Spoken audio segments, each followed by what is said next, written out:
Baba Saheb, also known as the architect of modern India. Dr. B.R Ambedkar held doctorates in economics, law, political science, anthropology, and sociology. He also mastered in 9 languages and wrote 21 volumes. But can you all even think, as a child, he wasn't even allowed to sit inside a classroom? Yes, so today we are talking about Dr. B.R Ambedkar, who was born in 1891 in how Baba Saheb faced untouchability from childhood. He was not even allowed to sit inside the classrooms, denied honor, and humiliated daily.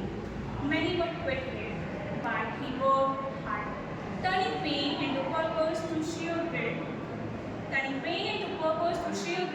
He earned doctorates from the Columbia University of London School of Economics and becoming one of the most educated Indians. And today we don't just remember a leader, but we remember what happens when you deny a scholar an education and what happens when he decides to fight back and educates a whole nation. Baba Saheb wasn't just a social reformer but also an economist. He proposed the Reserve Bank of India and championed labor rights, the 8-hour workday mechanism. He pushed the dam projects and power grids as he wanted an India that was strong and fair.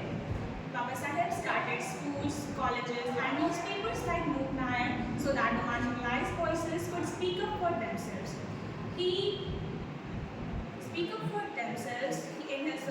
In his speech, Annihilation of Caste. It wasn't just emotions but anthropology, and in his books namely Shudras and the Untouchables, he used linguistic, history, and anthropology to trace the origin of exclusion. As the chairman of the Drafting Committee of India, he provided India its constitution and called it a living document which was meant to protect equality, fraternity, and liability. Article 17 of the Constitution abolished untouchability, whereas the Article 15 and 16 opened the doors for reservation. My dear friends, this reservation was not as charity, but it was the correction to the centuries of exclusion. He believed that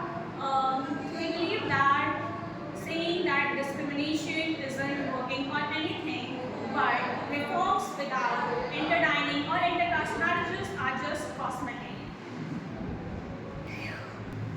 Even after 75 years of the Constitution, today his questions are still our questions.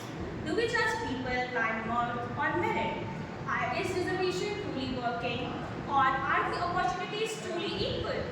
Are we achieving fraternity? So, as the citizens or as the students, what do? Firstly, we read the Constitution, read Baba Saheb, and secondly, we challenge discrimination, disintegrity wherever and whatsoever we see. And the most important of all, use reservation debates to understand the history, but not to divide us. He gave us tools and it's our job to utilize them. Baba Saheb died in 1956,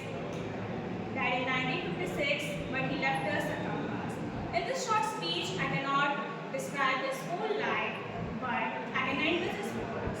I do not judge the growth of a community.